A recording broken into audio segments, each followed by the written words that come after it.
नमस्कार, आप देख रहे हैं आईजोम्स पॉडकास्ट और मैं हूं आपका होस्ट ऋतिक त्रिवेदी।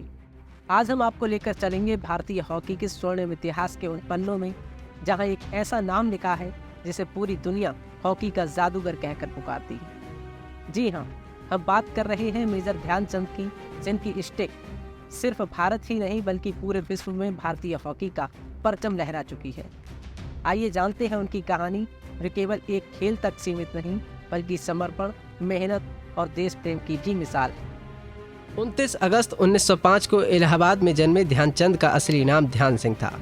उनके पिता भारतीय सेना में थे, इसलिए ध्यानचंद का बचपन देश के विभिन्न हिस्सों में बीता। उनका जीवन शुरू से ही अनुशासन और खेल के इर्द गिर्द रहा, लेकिन कभी नहीं सोचा था कि हॉकी उनके जीवन की दिशा ही बदल देगी। ध्यानचंद को हॉकी में अपनी प्रतिभा दिखाने का पहला मौका भारतीय सेना में मिला, जहां वे भर्ती हुए। उन्होंने सेना की हॉकी टीम में शामिल होकर अपने कौशल को निखारना शुरू किया। रात के समय चांद की हल्की रोशनी में अभ्यास करते हुए ध्यानचंद ने अपनी हॉकी स्किल्स को इतना निखार लिया था कि उनकी स्टिक से जैसे गेंद बंद ही रहती थी। इसी वजह से उन्हें ध्यानचंद कहा जाने लगा, क्योंकि उनका अभ्यास और महारत रात के चांद से जुड़ी हुई थी। 1928 के ओलंपिक में भारतीय हॉकी ने नया इतिहास रचा, जब भारत ने अपना पहला स्वर्ण पदक अपने नाम किया। ध्यानचंद ने इस टूर्नामेंट में 14 गोल दागे। इसके बाद 1932 और 1936 के ओलंपिक में भी भारत ने स्वर्ण पदक जीतकर इतिहास रच दिया और ध्यानचंद का नाम पूरी दुनिया जानने लगी।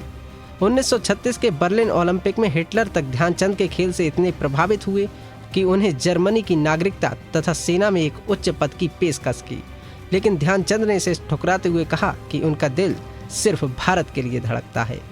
ध्यानचंद ने अपने करियर में 400 से अधिक गोल किए और पूरी दुनिया में हॉकी के महान खिलाड़ी के रूप में अपनी पहचान बनाई। उनकी स्टिक और गेंद का रिश्ता जादू जैसा था। उनकी महानता की कहानी आज भी भारतीय हॉकी की प्रेरणा है। उनकी याद में हर साल 29 अगस्त को राष्ट्रीय खेल दिवस मनाया जाता है, ताकि हम उनकी विरासत को संजो कर रख सकें। तो ये थी हॉकी के जादूगर मेजर ध्यानचंद की कहानी। उनकी महानता और देश के लिए उनका समर्पण हम सबके लिए एक मिसाल है। आईजोम्स के इस खास पॉडकास्ट में आज के लिए इतना ही। धन्यवाद।